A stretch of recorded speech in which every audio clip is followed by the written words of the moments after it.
Hello students, class 12 की chemistry के online class में आपका स्वागत है। आज के लेक्चर में हम लोग ठोसों में अपूर्णता या ठोसों में दोष का अध्ययन करेंगे। इसे इंग्लिश में इम्परफेक्शन ऑफ सॉलिड्स या डिफेक्ट्स इन सॉलिड्स कहते हैं। यानी ठोसों में क्या दोष होते हैं या ठोसों में कौन कौन सी अपूर्णताएं पाई जाती हैं, इनका हम लोग अध्ययन करेंगे।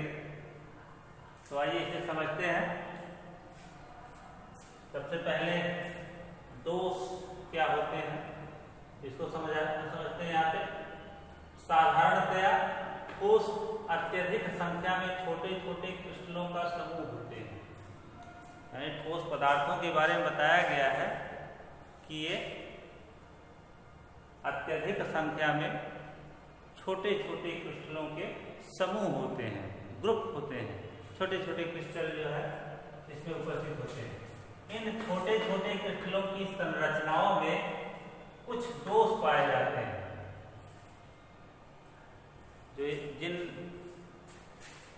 छोटे छोटे क्रिस्टलों की सहायता से ठोस पदार्थ का निर्माण होता है, उन्हीं क्रिस्टलों की संरचनाओं में कुछ डिफेक्ट होते हैं, कुछ दोष पाए जाते हैं। और यह दोष तब आता है जब बताया गया कि जब क्रिस्टलीकरण की प्रक्रिया अत्यंत तीव्र यानी बहुत तेजी से होती है या साधारण गति से होती है। यानी जब क्रिस्टलीकरण की प्रक्रिया तीव्र गति से होती है या साधारण गति से होती है तो छोटे छोटे क्रिस्टलों की संरचनाओं में कुछ डिफेक्ट आ जाते हैं। और आगे भी बताया गया है कि जब क्रिस्टलीकरण की प्रक्रिया अत्यंत मंद गति से होती है यानी बहुत ही धीमी गति से होती है, तब एकल क्रिस्टल प्राप्त होता है। तो एक क्रिस्टल भी दोष मुक्त नहीं होते हैं। तो कुल मिला के ये कह सकते हैं कि क्रिस्टलीकरण की प्रक्रिया के दौरान जब कण व्यवस्थित होते हैं तो उसी दौरान जो है इनके अंदर कुछ कणों की व्यवस्था में अनियमितता उत्पन्न हो जाती है। और जो यही अनियमितता होती है इसी को दोष कहा जाता है। तो इस लाइन में देखिए, ये अवयवी कणों की व्यवस्था में अनियमितता को ही दोष कहते हैं। यानी जब क्रिस्टलीकरण की प्रक्रिया के दौरान अवयवी कण व्यवस्थित होते हैं, उसी दौरान कुछ उनके कणों में जो कुछ अनियमितता आ जाती है, इसी अनियमितता को ही दोष कहते हैं। तो दोष के बारे में बताया गया है कि ये दोष या ये डिफेक्ट जो है मुख्यतः दो प्रकार के होते हैं। पहले का नाम है पॉइंट डिफेक्ट यानी बिंदु दोष और दूसरे का नाम है रेखीय दोष। तो पॉइंट डिफेक्ट हम लोग इंटरमीडिएट के कोर्स में है आपकी बात, जबकि रेखीय दोष नहीं पढ़ना है तो पॉइंट डिफेक्ट के बारे में हम लोग पढ़ते हैं कि बिंदु दोष क्या होते हैं या पॉइंट डिफेक्ट क्या होते हैं। बिंदु दोष के बारे में बताया गया है कि क्रिस्टलीय ठोस में परमाणुओं या आयनों की आदर्श व्यवस्था में अनियमितता अथवा विचलन के कारण उत्पन्न होने वाली त्रुटि को ही बिंदु दोष कहते हैं। एक बार फिर से इसको सुनते हैं कि क्रिस्टलीय ठोस में यानी परमाणुओं या आयनों की आदर्श व्यवस्था से जो ठोस बनते हैं या जो क्रिस्टलीय ठोस बनते हैं, उन्हीं ठोस के अंदर अगर परमाणुओं की या आयनों की व्यवस्था में ही कोई अनियमितता आ जाए तो उसी अनियमितता के कारण उत्पन्न होने वाले दोष को ही या उत्पन्न होने वाले त्रुटि को ही बिंदु दोष कहते हैं। यही यहाँ पे लिखा हुआ है कि क्रिस्टलीय ठोस में परमाणुओं या आयनों की आदर्श व्यवस्था में अनियमितता के कारण उत्पन्न होने वाले त्रुटि को ही बिंदु दोष कहते हैं। इसे परमाणुवीय अपूर्णता भी कहते हैं। यानी परमाणु की जो व्यवस्था होती है उसमें से ही कोई एक परमाणु जो है वो अनियमित रूप से सेट होता है या कोई परमाणु जो अनियमित रूप से व्यवस्थित होता है, जिसे परमाणुवीय अपूर्णता भी कहते हैं। ठोस क्रिस्टल में यह बिंदु दोष अवयवी कण अवयवी कण कौन कौन हो सकते हैं? परमाणु या धनायन या ऋणायन, यानी आयन में धनायन या ऋणायन हो सकते हैं और या तो परमाणु हो सकते हैं। तो ठोस क्रिस्टल में यह बिंदु दोष अवयवी कणों के अपने नियमित स्थान से लुप्त हो जाने के कारण या अपने स्थान को छोड़कर क्रिस्टल जालक में किसी अन्य स्थान पर चले जाने के कारण उत्पन्न होती है। ध्यान से समझिएगा इस लाइन कि बिंदु दोष जो है किसी क्रिस्टल में कब उत्पन्न होता है? जब कोई अवयवी कण अपने स्थान को छोड़कर लुप्त हो जाता है या अपने ही स्थान को छोड़कर क्रिस्टल में किसी क्रिस्टल जालक के अंदर ही किसी अन्य स्थान पर चला जाए तो क्रिस्टल के अंदर बिंदु दोष उत्पन्न होता है। यही यहाँ लिखा गया है कि ठोस क्रिस्टल में यह बिंदु दोष अवयवी कणों के अपने नियमित स्थान से लुप्त हो जाने के कारण या अपने स्थान को छोड़कर क्रिस्टल जालक में अन्य स्थान पर चले जाने के कारण उत्पन्न होता है। बिंदु दोष निम्नलिखित प्रकार के होते हैं, यानी बिंदु दोष 3 प्रकार के होते हैं।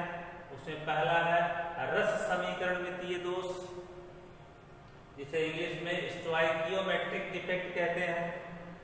दूसरा है आरस समीकरणमितीय दोष, जिसको नॉन स्टोइकियोमेट्रिक डिफेक्ट कहते हैं।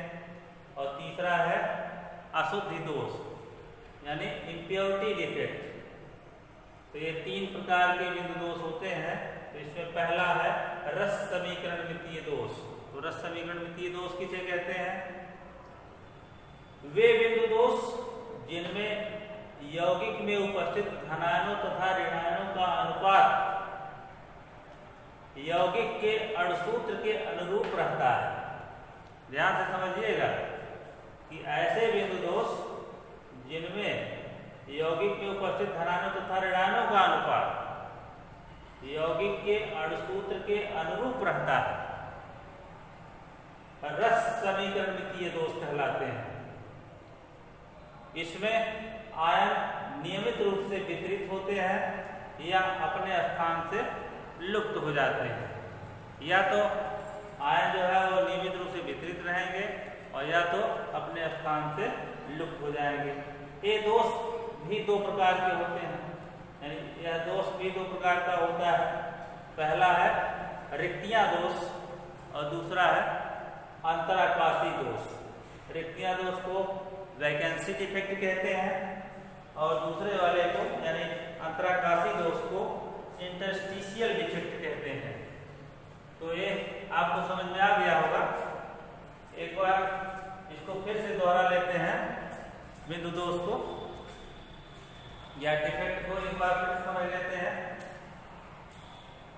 कि ठोसों में अपूर्णता क्या होती है या ठोसों में दोष क्या होता है। तो बताया गया है कि साधारणतया ठोस अत्यधिक संख्या में छोटे छोटे क्रिस्टलों के समूह होते हैं, यानी अत्यधिक संख्या में जब छोटे छोटे क्रिस्टल आपस में संयुक्त होते हैं तब ठोस का निर्माण होता है। इन छोटे छोटे क्रिस्टलों की संरचनाओं में कुछ दोष पाए जाते हैं और यह तब होता है जब क्रिस्टलीकरण की प्रक्रिया तीव्र या साधारण गति से होती है। जब क्रिस्टलीकरण की प्रक्रिया अत्यंत मंद गति से होती है तब एकल क्रिस्टल प्राप्त होता है और एक क्रिस्टल भी दोष मुक्त नहीं होते। क्रिस्टलीकरण की प्रक्रिया क्या है? यानी किसी पदार्थ को किसी विलायक के अंदर या किसी पीले पदार्थ को किसी विलायक के अंदर इतना घोला जाए, या कह सकते हैं कि किसी विलेय पदार्थ का किसी विलायक में अति संतृप्त विलयन बना लिया जाए और विलयन बनाने के बाद उसको ठंडा होने के लिए कहीं किसी स्थान पर छोड़ दिया जाए तो उसमें उपस्थित जो विलेय के कण होते हैं वो धीरे धीरे धीरे धीरे नीचे बैठना शुरू कर देते हैं और धीरे धीरे नीचे बैठने की जो यही प्रक्रिया होती है उसी को क्रिस्टलीकरण कहते हैं और इस दौरान नीचे बैठने वाले पदार्थ को ही क्रिस्टल कहते हैं। तो यही क्रिस्टलीकरण की प्रक्रिया है। तो जब क्रिस्टलीकरण की प्रक्रिया तीव्र गति होती है या साधारण गति होती है, तब जो है क्रिस्टल के अंदर जो है डिफेक्ट आ जाता है। या बताया गया कि जब क्रिस्टलीकरण की प्रक्रिया अत्यंत मंद गति होती है तब एकल क्रिस्टल प्राप्त होता है। इस दौरान भी बताया गया है कि क्रिस्टल दोष मुक्त नहीं होते, यानी कुछ न कुछ इनमें भी डिफेक्ट आ जाता है। तो दोष अब वास्तव में होते क्या है, तो बताया गया है कि अवयवी कणों की व्यवस्था में उत्पन्न होने वाली अनियमितता को ही दोष कहते हैं। समझिए ध्यान से इसको, क्रिस्टली या अवयवी कणों की व्यवस्था में उत्पन्न होने वाली अनियमितता को ही दोष कहते हैं। दोष मुख्यतः दो प्रकार के होते हैं, पहले को बिंदु दोष कहते हैं, दूसरा है रेखीय दोष। तो बिंदु दोष यही हम लोगों के कोर्स में है, इसी को हम लोगों को पढ़ना है। बिंदु दोष क्या होते हैं? बिंदु दोष को इंग्लिश में पॉइंट डिफेक्ट कहा जाता है। तो क्रिस्टलीय दो ठोस में परमाणुओं या आयनों की आदर्श व्यवस्था में अनियमितता अथवा विचलन के कारण उत्पन्न होने वाली त्रुटि को ही बिंदु दोष कहते हैं। इसे परमाणुवीय अपूर्णता भी कहते हैं। ठोस क्रिस्टल में यह बिंदु दोष अवयवी कण कौन कौन हो सकते हैं? परमाणु या आयन के अंदर धनायन या ऋण आयन दोनों में से कोई एक हो सकता है। तो परमाणु या आयन, तो अवयवी कण के अपने नियमित स्थान से लुप्त हो जाने के कारण या अपने स्थान को छोड़कर क्रिस्टल जालक में ही किसी अन्य स्थान पर चले जाने के कारण उत्पन्न होता है। बिंदु दोष निम्नलिखित प्रकार के होते हैं। पहला है रस समीकरणमितीय दोष, इसको इंग्लिश में स्टोइकियोमेट्रिक डिफेक्ट कहते हैं। दूसरा है आरस समीकरणमितीय दोष, जिसको इंग्लिश में नॉन स्टोइकियोमेट्रिक डिफेक्ट कहते हैं। और तीसरा है अशुद्धि दोष, इसको इम्प्योरिटी डिफेक्ट कहते हैं। अब आइए समझते हैं कि रस समीकरणमितीय दोष क्या होते हैं।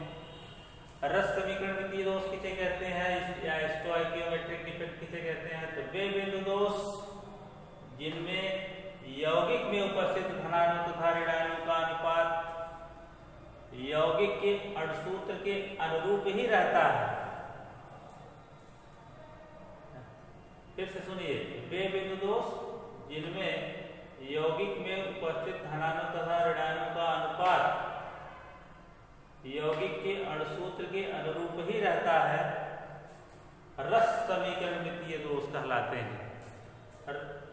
इस प्रकार के दोष में आयन नियमित रूप से वितरित होते हैं या अपने स्थान से लुप्त हो जाते हैं। ये दोष भी दो प्रकार के होते हैं। पहले को रिक्तियां दोष कहते हैं, जिसे इंग्लिश में वैकेंसी डिफेक्ट कहते हैं, और दूसरा है अंतराकाशी डिफेक्ट। तो इन दोषों को हम लोग विस्तार से आगे अध्ययन करते हैं। इसको हम लोग नेक्स्ट वीडियो में अध्ययन करेंगे। तब तक के लिए बस इतना ही। धन्यवाद।